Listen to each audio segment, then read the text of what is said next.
장차 재림하실 예수님, 우리 예수님은 어떻게 오실까요?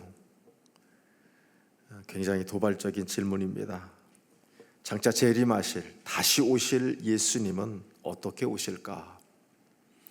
오늘 말씀은 처음 오실 때와 달리 모든 사람이 인식할 수 있도록 공개적으로, 그것도 순식간에 오실 것이다 라고 말씀하고 있습니다.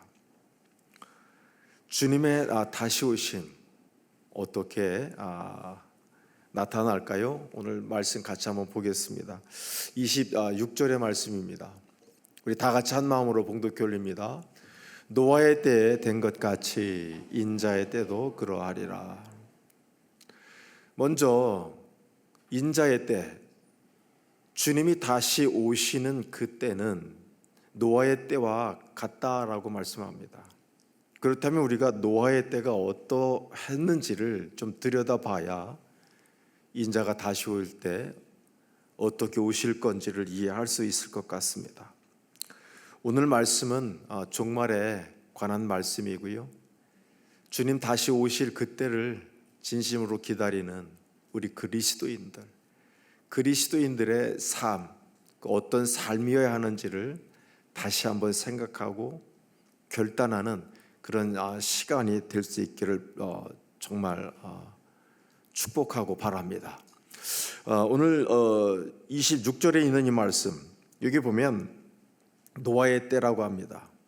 근데 노아의 때 어땠는지 한번 본문에 넣진 않았습니다만 24절에 있는 말씀 보겠습니다. 자, 번개가 하늘 아래 이쪽에서 번쩍이며 하늘 저 아래쪽에 비침같이 인자도 자기 날에 그러하리라 라고 말씀합니다. 마치 인자가 오심을 저 자연현상인 그 번개 현상을 통해서 우리에게 말씀해 주고 있습니다. 곧 이제 장마철이 닥칠 텐데 어떻습니까? 비가 많이 올 때 번개, 그 다음에 천둥이 있죠.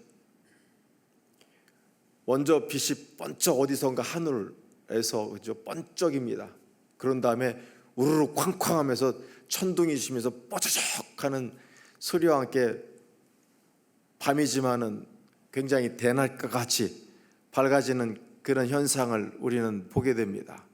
지금 그 장면을 24절에 저렇게 소개하고 있는데요.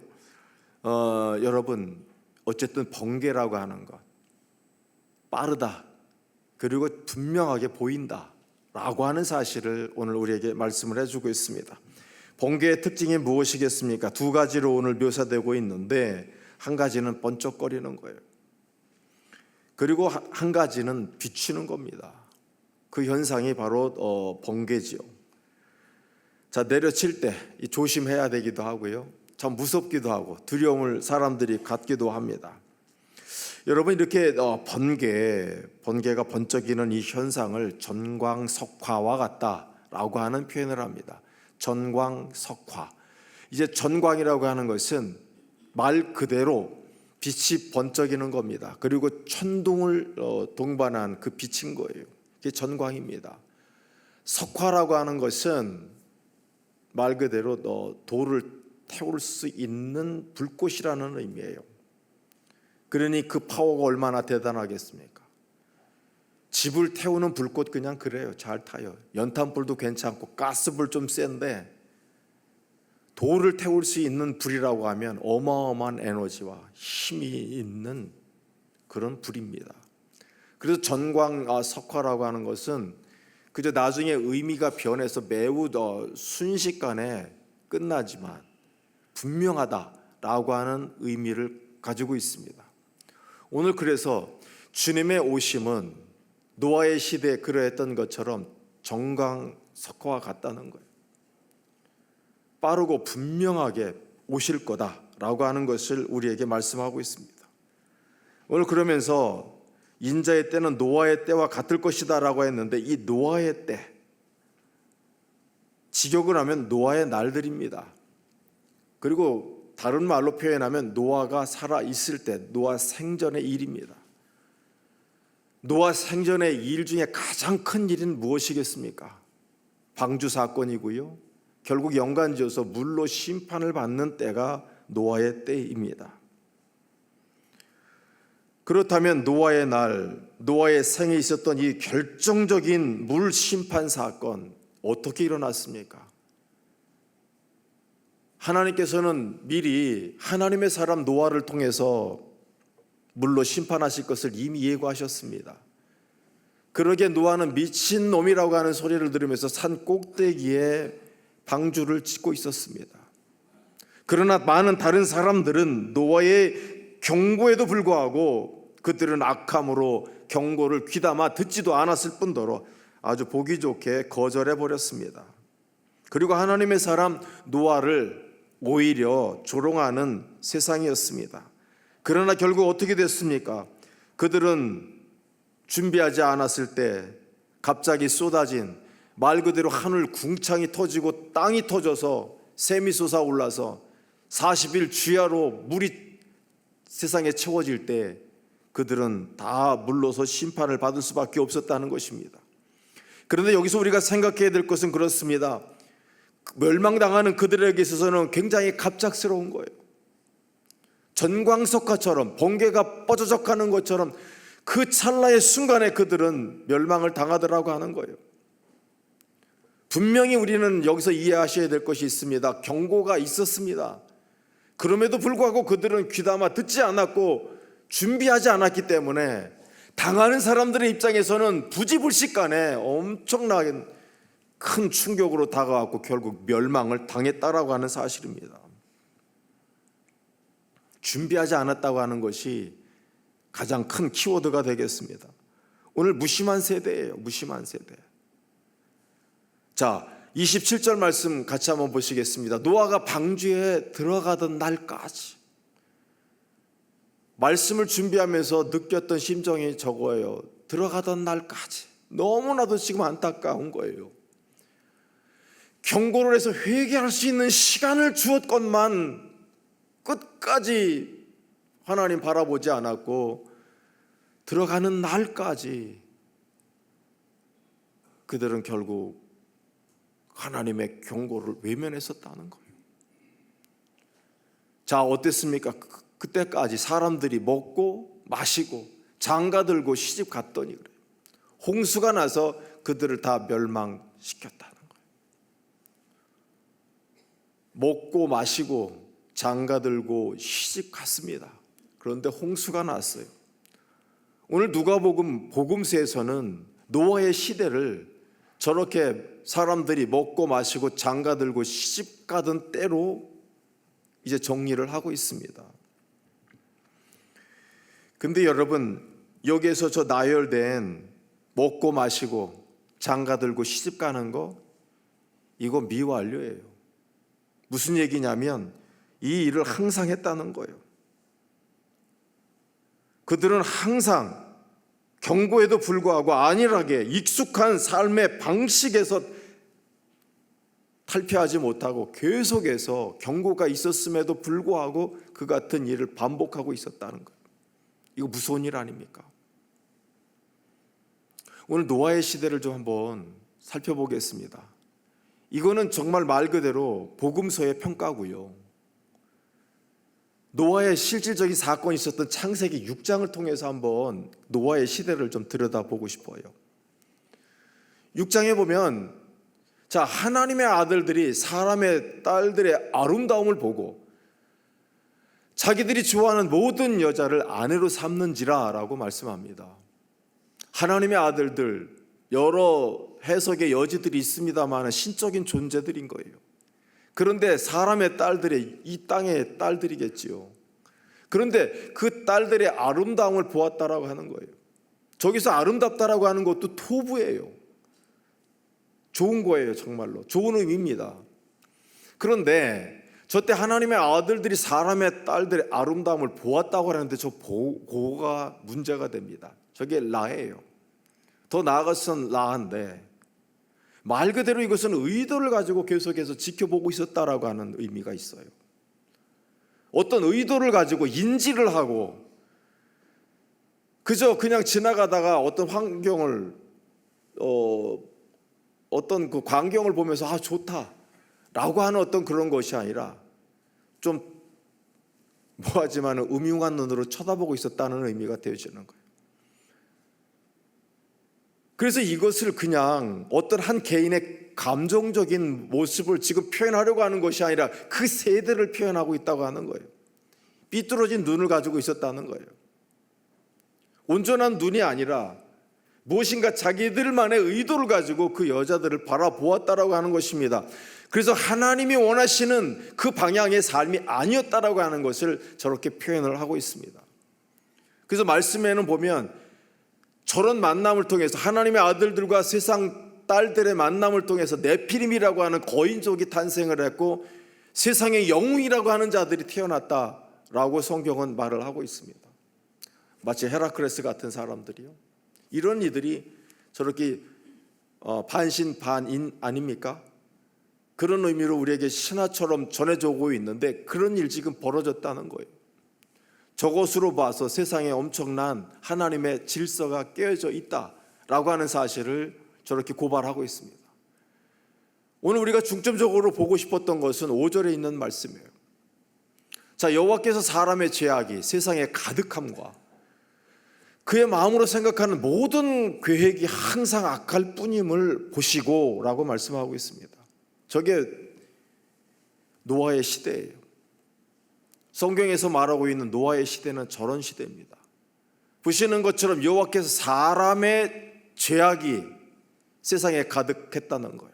그거를 보셨다는데 죄악이라고 하는 것은 라라고 하는 단어를 쓰고 있습니다. 이 라라고 하는 것은 깨졌다는 거예요. 상하게 됐다는 것입니다. 무슨 의미가 되냐면 저기서 지금 죄악이라고 하는 것은 다른 것이 아닙니다. 하나님이 세워주신 창조의 질서가 깨졌다는 거예요. 하나님의 의도하심이 이미 손상을 입었다라고 하는 그런 의미가 되어집니다. 아까 하나님의 아들들과 그 세상의 딸들이 만나는 그 자리에서도 표현이 되어져 있습니다만은 질서가 깨져버린 거예요. 그게 죄악이라고 하는 거예요. 그런데 어떻게 해요? 그 죄악이 더군다나 세상에 가득했다라고 합니다. 옛날 표현하는 관용이라고 하는 표현을 쓰고 있는데 라바입니다. 이것은 충분히 그리고 너무 많다라고 하는 뜻이에요. 다시 말하면 질서가 깨어진 이런 일들이 그저 일시적이고 잠깐 조그맣게 일어났던 일들이 아니라 굉장히 뿌리 깊게 지속적으로 이 일들이 진행이 되고 있었다는 뜻이에요. 노아의 시대, 사람들이 지금 빚어내고 있는 세상은 악의 세상인데 이 악은 일시적인 것이 아니라 굉장히 뿌리가 깊고 지속해서 이것이 반복되어지고 있었다라고 하는 사실입니다. 그런데 하나님은 이거를 지금 보고 계시다는 거예요. 뿐만 아니라 그의 마음으로 생각하는 모든 계획이 항상 악하다라고 하는데 이게 죄인의 본성인 거예요. 죄인에게서 나올 수 있는 생각하고 뭐하는 것, 사기꾼이 생각하고 밥 먹고 자는 게 뭐겠습니까? 어떻게 하면 그죠? 범죄를 잘 저지를까 하는 궁리 아니겠습니까?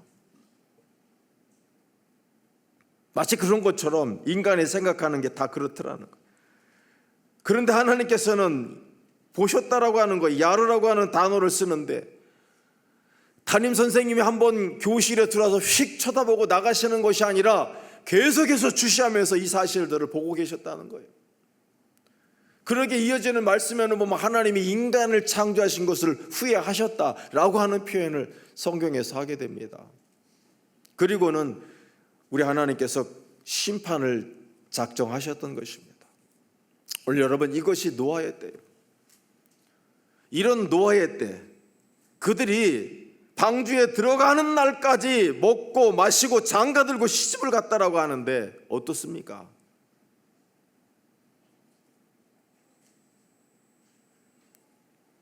안일하게 전혀 두려움도 없이 앞으로 세상에 닥칠 일에 대해서 상관도 하지 않는다고 하는 것. 우리도 오늘도 먹고 마셨잖아요. 이게 무슨 문제입니까? 그런데 이 노아의 이때에 이렇게 하나님을 잃어버린 이 시대에 먹고 마시는 일이 지금 어떻게 보이십니까? 그리고 말 그대로 시집 장가가는 이런 일들이요, 일상의 일들인데요. 오늘 창세기는 이렇게 말하고 있지만은 우리가 본문으로 삼고 있는 누가복음 27장 27절에는 사람들이 먹고 마시고 장가들고 시집가고 이러는 거 범죄다라고 말하지 않아요. 단순하게 이런 일이 있었다라고 하는데 이것이 지금 심각한 거예요. 도대체 이게 참 무슨 의미이고 어떻게 이 말씀을 같이 나눌까? 저도 말씀을 묵상하는 중에 그런 마음이 들었어요. 얼마 전에 우리 싱가포르랑 축구했죠. 오래간만에 우리 대한민국의 어떤 그 축구다운 축구 봤어요. 7대0이라고 하는 스코어도 있었습니다만 내용이 참 걸맞다라고 하는 생각을 했습니다. 근데 여러분 한번 생각해 보십시오. 거기에 참 손흥민 선수 누구나 지금 좋아하는데 손흥민 선수가 그냥 먹고 마셨어요. 그리고 잠자고 저 호식인에서 치킨도 시켜서 먹고. 이게 지금 잘못한 건가요? 손흥민 선수가 이렇게 먹고 즐기고 한 것이 잘못인가요? 그런데 여러분, 만일 그가 그렇게 살았다면 과연 그가 저렇게 많은 사람들에게 사랑을 받는 선수가 됐겠느냐 하는 거예요. 그는 말 그대로 프로페셔널한 축구 선수이기 때문에 자기를 관리해야 하는 거예요. 먹고 마시는 거, 남들처럼 먹고 마시는 거 문제 없어요. 근데 그는 프로 선수이기 때문에 이런 모든 것조차도 조심을 해야 되는 거죠. 우리 믿는 자들도 마찬가지입니다. 세상 사람이라고 그러면 아무렇게나 살아도 우리 뭐라고 말할 수 없어요. 그러나 우리는 믿는 자들입니다. 여러분, 오늘 이 노아의 시대, 이 시대에 살고 있는 사람들의 잘못은 무엇입니까?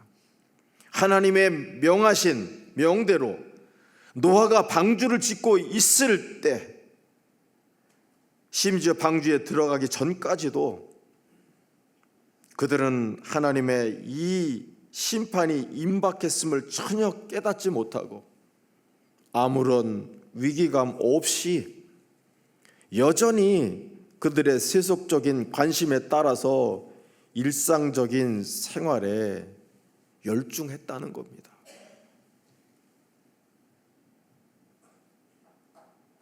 이게 노아의 시대에 하나님의 사람으로서 경고를 들은 사람들이 제대로 살지 못한 모습인 거예요. 여기 또 다른 예가 있는데 경건을 잃은 세대가 있었습니다. 롯의 시대입니다. 오늘 두 시대를 비유로 우리에게 말씀하고 있는데요. 28절의 말씀입니다. 우리 한마음으로 봉독해 올립니다. 또 롯의 때와 같으리니 사람들이 먹고 마시고 사고 팔고 심고 집을 짓더니 이랬어요. 롯의 때예요. 이때는 어느 때입니까? 우리가 아시는 것처럼 소돔과 고모라가 무너진 때예요. 이 당시에 어땠습니까? 하나님의 종말 심판, 이것이 예고되어 있음에도 불구하고 그들은 육신적인 평온한 삶만을 추구하고 있었다는 거예요. 롯 자신은 자신의 성이 하나님의 심판으로 인해서 멸망할 것이라고 하는 천사의 경고, 그 경고가 있었을 때 그는 이것을 너무나도 크게 받아들였고 그 자신은 준비를 하고 있었습니다. 그러나 그를 제외한 소돔 성의 모든 사람들은 아무런 관심도 없었다라고 하는 거예요. 결국 어떻게 됐습니까? 그들은 망할 수밖에 없었다라고 하는 거예요. 오늘 본문은 롯의 시대와 같이 예수님의 다시 오심도 예기치 않은 때 도적같이 임할 것임을 분명히 오늘 우리에게 말씀해 주고 있습니다. 이때 사람들 어떠했느냐 하는 거예요. 육체적인 삶만을 유지하는데 지금도 급급하고 있었다는 거예요. 거기에 영적인 어떤 행위들이 없었다라고 하는 것입니다. 이어지는 말씀 29절입니다. 롯이 소돔에서 나가던 날에 그랬습니다. 하늘로부터 불과 유황이 비오듯 하여 그들을 멸망시켰느니라. 결국에는 불심판을 받고 멸망하지 않습니까? 오늘 여러분, 노아의 때 어땠냐는 거예요. 하나님의 경고에도 무관심했습니다. 이 바로 롯 때도 마찬가지인 거예요. 종말에 대한 경고가 있었습니다만 그들은 움직이지 않았다는 거예요. 여러분, 두렵지 않습니까? 우리도 코로나, 이 팬데믹이라고 하는 아주 엄청난 시간을 지났습니다. 여러분들은 그걸 어떻게 받아들이셨습니까? 인간에게도 전체적으로 이 같은 엄청난 일이, 재앙이 몰려올 수 있구나라고 하는 것 느끼지 않았습니까? 진짜 합치면 어떻게 보면 진짜 뭡니까? 세계에 있는 거 다 합쳐도 탁구공만도 못하다는 거 아니? 그것도 안 되는 것 같은데 세상에 그것 때문에 이 세상이 지금 벌벌 떠는 거 아니에요? 앞으로 어떤 재앙이 닥쳐올지 모르잖아요. 우리가 지금 기후라든지 여러 가지 바다와 땅의 현실들을 보면서 어떻습니까? 지금 저 바다의 생명들이 다 지금 죽어가고 있어요. 수도 없는 종들이 지금 땅에서 없어지고 있습니다. 이게 날씨가 어떻게 되는 건지 참 모르겠잖아요. 올해 그 많이 달리던 앵두도 지금 없고요. 그렇게 많이 달렸던 자도 살고 없어요. 우리 교회도. 해거리일 수도 있겠습니다만 냉해를 입었던 것 같아요. 올해 또 아마 과일값들도 날릴 것 같습니다. 참 굉장히 위험한 시대를 우리 지금 살아가고 있잖아요. 시시각각 몰려오고 있는, 정말 이때가 종말인가라고 생각할 수밖에 없는 그런 사건들, 상황들 우리한테 지금 펼쳐져 오고 있지 않습니까? 우리는 제가 볼 때 1차 경고를 받았다고 저는 생각을 해요. 그때 여러분 어땠어요? 예배 15명, 저희 같은 경우 15명만 예배를 드릴 수 있다고 해서 그 15명이 모여서 최소한의 예배를 준비하고 방송을 송출하고 할 때 그 자리에 있었던 이들이 예배를 드리는 것 그 자체만으로도 눈물을 흘리면서 예배를 드렸었어요. 그런데 어느새 다 그랬던 마음 언제 그랬냐 하는 듯이 일상으로 돌아와서 아무 경계심도 없이 그런 일이 있었나라고 생각을 할 만큼 다 지금 무뎌져 있지 않습니까? 오늘 여러분 여기서 볼 수 있는 것이 그겁니다. 말씀에는 보면 노아의 시대는 먹고 마시고 결혼했어요. 그런데 롯의 시대에는 더해진 것이 있습니다. 우리가 지금 볼 수 있는 것처럼 사고 팔았어요. 그리고 심고 집을 짓는 행위가 더해졌습니다. 한번 묻겠습니다. 여러분, 이렇게 먹고 마시고 시집가고 장가가고 사고 팔고 계획하고 집 짓는 게 이게 지금 잘못된 일입니까? 아닙니다. 하나님의 자녀도 이 땅을 살아가려고 하면 먹고 마시고 결혼합니다. 그리고 여전히 사고 팔고 전세도 들어가 보고, 그죠? 작물도 심고 하지 않았습니까? 집을 지은 사람들도 있고요. 그런데 오늘 말씀에서 우리에게 하시는 말씀, 그 핵심 메시지는 무엇입니까? 우리 그리스도인들이에요. 우리 그리스도인들은 제일 경계해야 할 것이 바로 이렇게 하루하루 평범하다고 생각하는 일상의 삶인 거예요. 일상성에 빠지는 삶, 이게 참 무서운 겁니다. 하루하루 자족하면서 살아간다고 하는 만족하면 좋은데 여기에서 우리는 무너질 수 있다고 하는 거예요. 너무 평안함이 우리를 무너뜨릴 수 있다고 하는 것입니다. 성경에는 보면 이스라엘 백성이 타락을 해서 결국에는 하나님 앞에 심판을 받는 과정이 나와 있습니다. 먼저 그들에게 일어나는 일이 다른 것 아닙니다. 그렇게 극적으로 하나님께서 기적적으로 탈출하게 하신 출애굽 사건, 이거를 잊어버려요. 어느 세대고 이거를 잊어버립니다.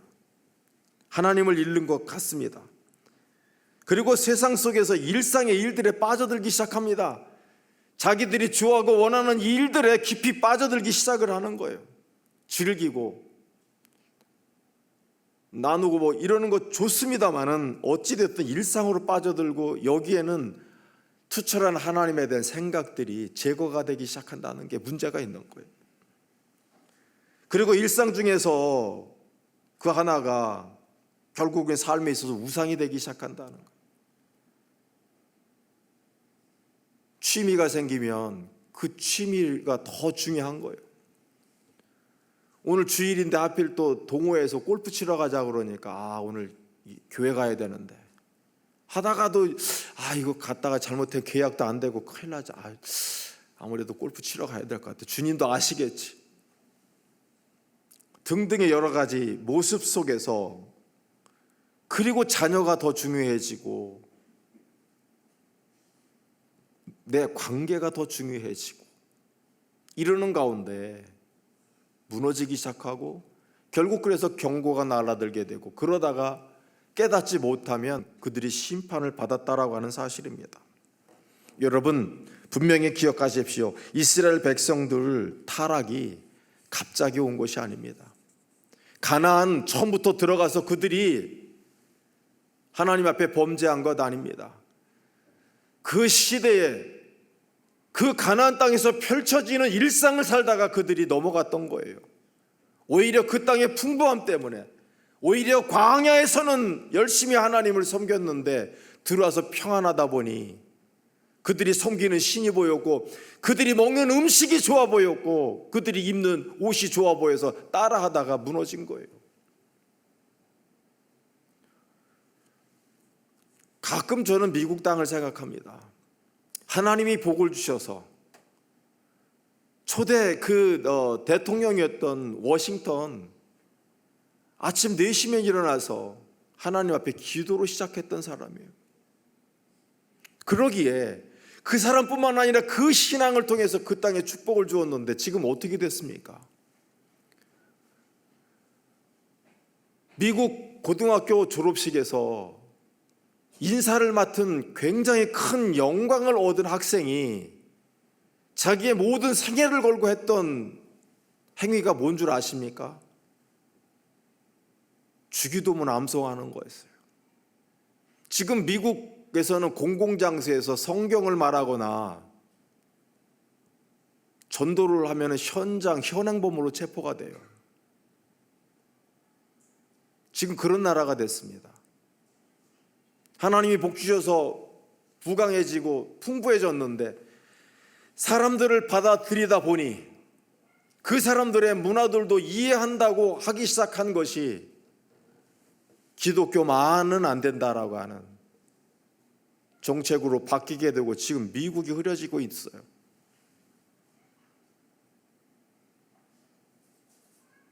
저는 굉장히 근본적인 신앙 그런 거 아니어도 그러면서 여러분 저 미국이 처음부터 타락하는 거 아니고 여러 가지 상황 속에 저렇게 빚어져 가잖아요. 이게 나라뿐이 아닙니다. 오늘 우리의 모습도 좀 한번 생각해 봤으면 좋겠어요. 오늘 이 말씀 다 달달 못 외워도 좋아요. 그러나 적어도 우리가 마음으로 영적으로 이 문제들을 좀 심각하게 생각하고 받아들였으면 좋겠어요. 우리 하나님의 뜨거운 은혜 체험하면서 예수를 주라고 고백하면서 이 자리에 있는 것 아닙니까? 그때 그 구원의 감격들 어떠하셨습니까? 뜨거운 어떤 그런 체험들 있지 않았습니까?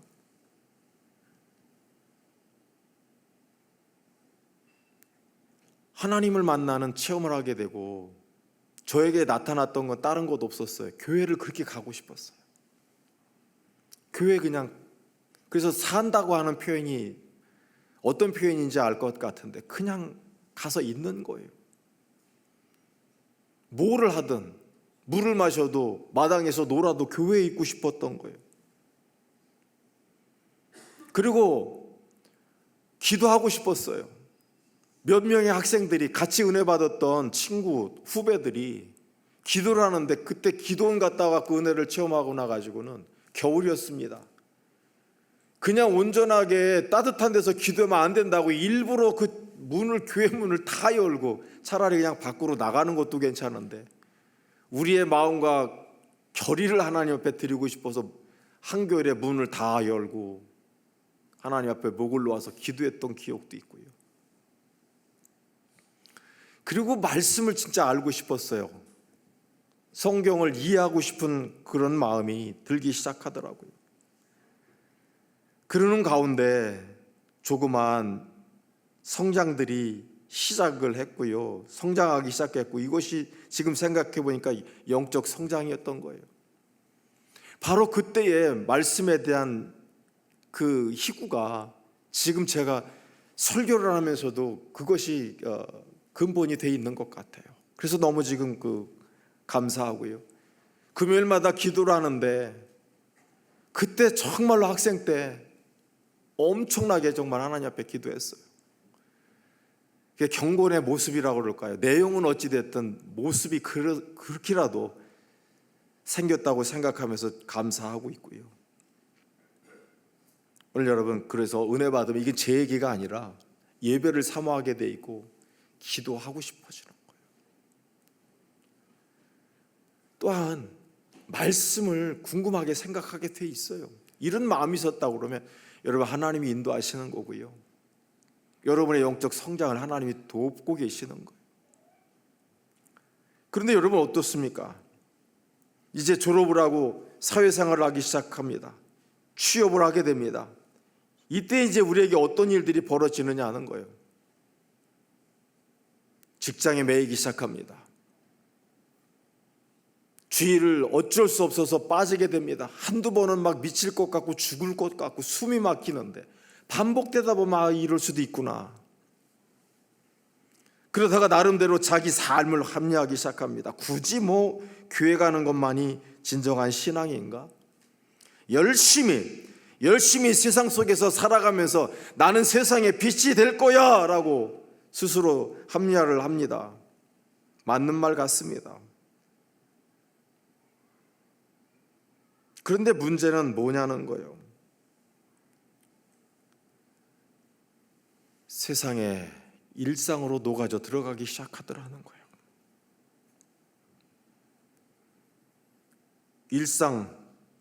그 일상성에 빠지는 삶 어떤 건가 한번 같이 볼게요.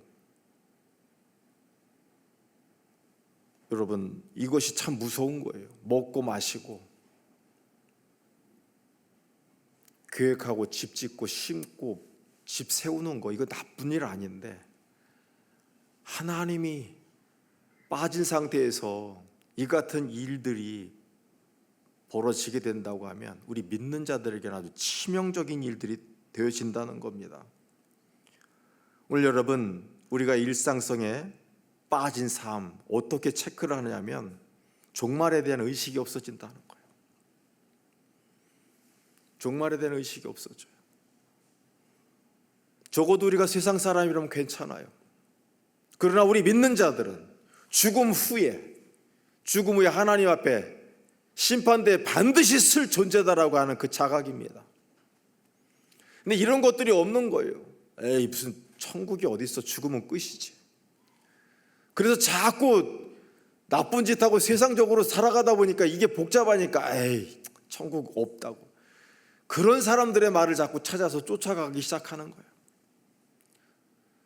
안 그러면 내가 복잡해지니까, 내가 너무 마음이 아파지니까, 나하고 똑같은 생각하는 사람들이 있나 해갖고 찾아보고서 에이, 천국 그런 거 있겠어?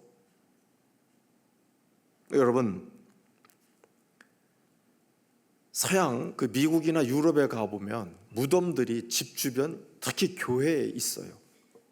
참 의아해요. 보면 우리는 저 동네 아주 할 수 있으면 저 먼데, 그죠? 행여집도 그렇고 먼데 놓잖아요. 우린 귀신이라고 그러는데 그들은 엔젤 그래갖고 천사라고 그러잖아요. 이 어떤 의미가 있을까요? 삶과 죽음이 멀리 있지 않다고 하는 교훈입니다. 그런 생각 해보셨습니까? 교회에 보니까 어떤 그 비석들 그 다 살았던 사람들의 그 묘가 있는데 어떤 한 묘를 쳐다보면서 그런 생각 안 할까? 이 권사님, 우리 권사님 중에도 자녀의 그 뇌가 훼손이 돼서 머리가 한몰이 되어지고 멀쩡한 아들은 갑자기 쓰러져서 죽고 손주는 장애가 오고 이런 가운데서도 그 권사님 예배 포기하지 않으셨습니다. 그리고 한 자리에 꼭 오셔서 누가 걱정할까 언제나 허허허허 웃으시던 권사님. 만일 그분의 묘가 있다고 그러면 우리는 어떤 생각이 들까요? 지금 살아계시면서 왔다 갔다 하면서 나한테 기분 나쁜 얘기도 하시고 그러는 권사님 말고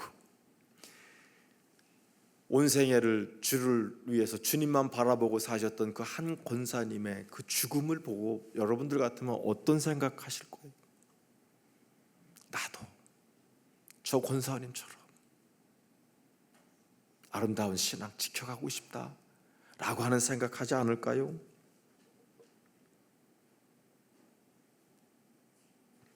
예, 일상에 빠져 사는 삶, 무서운 것 두 번째가 뭐냐면 우리 그리스도인으로서 기본적인 경건의 생활을 잊어버리는 거예요. 혹시라도 여러분 이런 현상이 왔다고 하면 다시 한번 돌아보십시오. 경건의 생활. 요즘 그런 생각 많이 합니다. 기도 해야 돼요. 새벽 참 결단해야 돼요. 힘든 거 알아요. 그렇지만 한 가지 이 시간을 통해서 여러분들한테 꼭 좀 권면하고 싶어요. 아침에 일어나서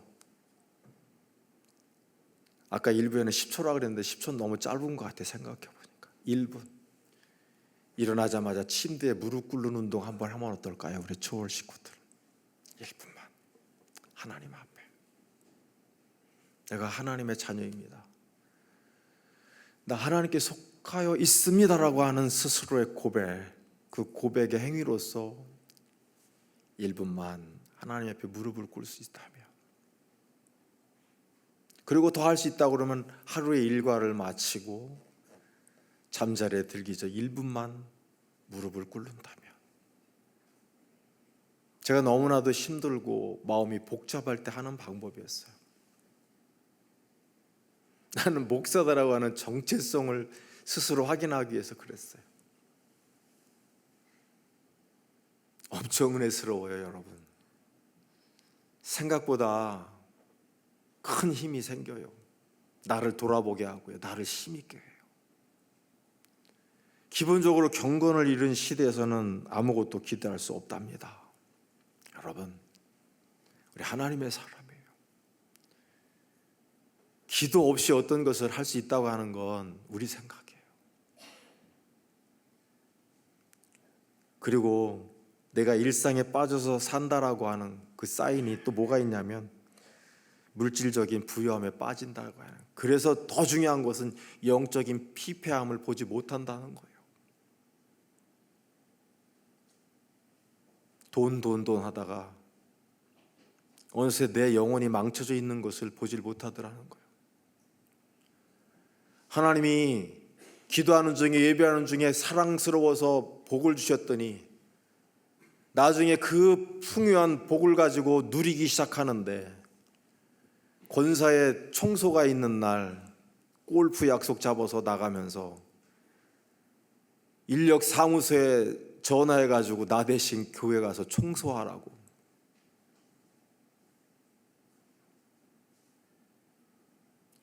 만든 얘기가 아니라 들은 얘기입니다. 어느새 풍요함에 빠져 내 영이 무너지는 것도 모르더라고 하는 거예요. 어느새 여러분 예배가 형식적이 되어 버립니다. 요한계시록에 이런 교회가 있었습니다. 라오디게아 교회입니다. 금이 나오는 도시였습니다. 그러기에 그들은 삶 속에 풍부를 누릴 수 있었습니다.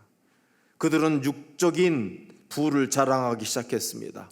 그들은 감히 고백합니다. 우리는 부자라서 조금도 부족함이 없다. 하나님이 그 생명 걷어가시면 그날로 끝입니다. 부족한 게 너무 많습니다. 오늘 여러분, 어느새 예배가 무의미해지고 찬양이 전혀 고백이 되지 않습니다. 그리고 최대한 예배는 빨리 끝났으면 하고 바랍니다. 오늘도 왜 이렇게 설교가 기냐고 하실 분들이 있어요.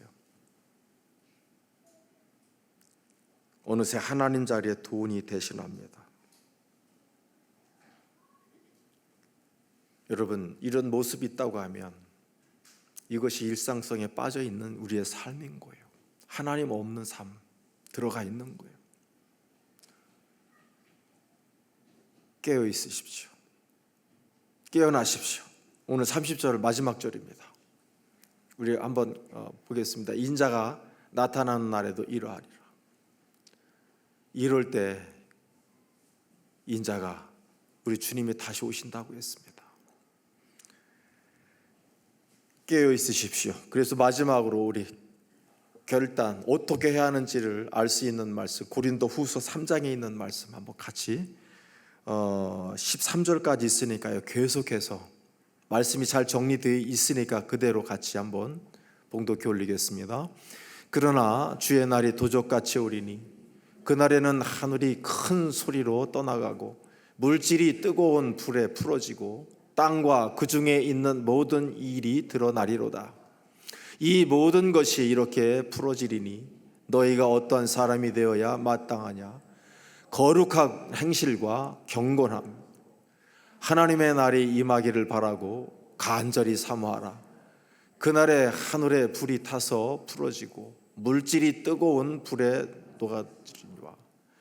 우리는 우리의 약속대로 의가 있는 곳인 새 하늘과 새 땅을 바라보도다. 여러분, 말씀 가운데 거룩한 행실과 경건함입니다. 마지막 때에 필요한 것은 거룩한 행실과 경건함입니다. 여러분, 이 거룩함과 경건함으로 하나님과 동행하는 여러분의 마지막 때의 삶이 될 수 있기를 주의 이름으로 축원합니다.